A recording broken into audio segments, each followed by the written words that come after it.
I'm looking at 10 queries for SQL 101 revision. Before you run anything, you have to copy the code and paste it inside dbfiddle. I'm copying the code. I'm going to paste it inside dbfiddle. Once I do that, I'm going to click on run, and if everything goes right, and this is case sensitive, everything goes right, I would see the attendees. Super cool. Now, if I want to check any of these queries, like I want to get superheroes from city where the average salary is greater than 10,000, I'm going to copy this, paste on the right, and click on run. It's going to run and give me places where the average salary is greater than 5. This is a subquery.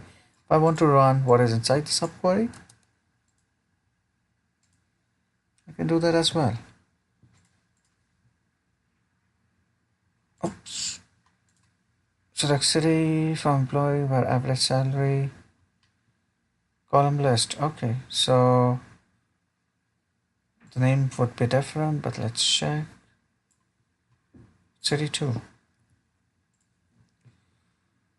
So if there is something that is missing, I'll go down and see. Likewise, I have my next query. This query uses group by, having, order by, and where. So it uses the entire spectrum that we use. So I got the answer. Likewise, I'm going to do, I've pasted the answer here. I'm going to run the next one.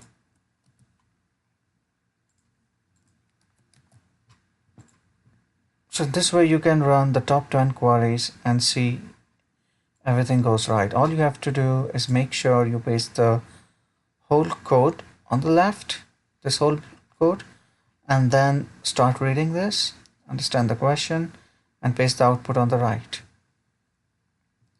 Thank you for watching, and I hope this works for you.